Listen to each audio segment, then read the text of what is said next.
What's up everyone, how you doing? I hope you guys doing very well there, and welcome back to our channel. It is very happy to see you again into our another video.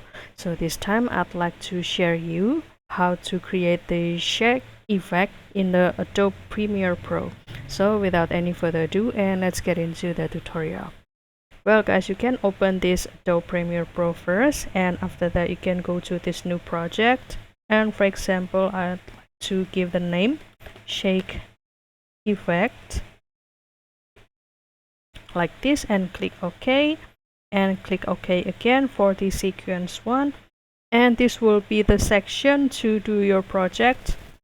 You can go to this project shake effect first, and after that I will go to this title and click default still, and you can give the name over here and click OK, and you can start to put your text.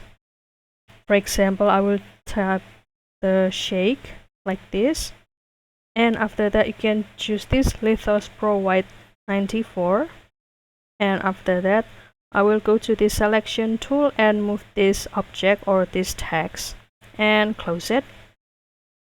And after that you can start to drag it and put this into the timeline, and you can also adjust it to be the duration that you want. And after that you can start to go to this effect, and you can search for transform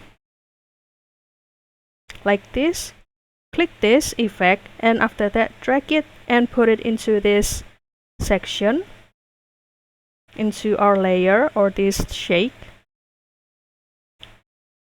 in the title. And after you activate it into this layer, so up here in this effect control you will see the several settings over here. So we will change the anchor point and this position all over to become 0.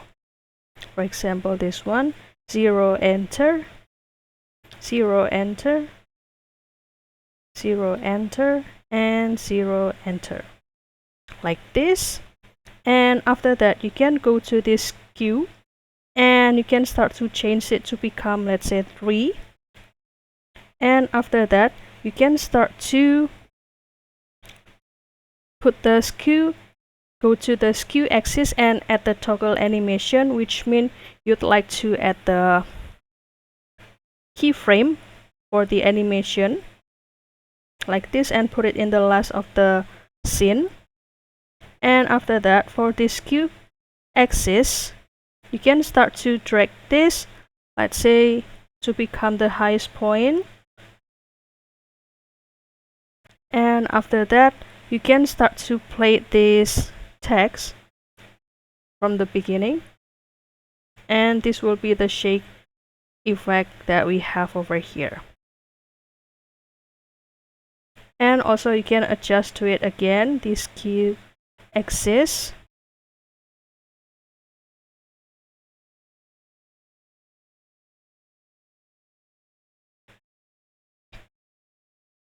So the more higher skew axis, the shaking effect will gonna be more,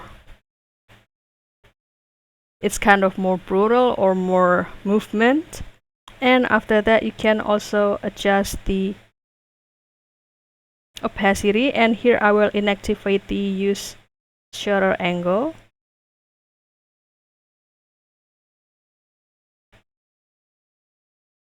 And this will be the result. So that's all guys, don't forget to try this tutorial, and I hope this video finds you helpful. And if you have any requests or feedback, please don't worry to put it on the comment section, because we would love to share comments there. I'll see you in another video, and thank you for watching. Bye guys.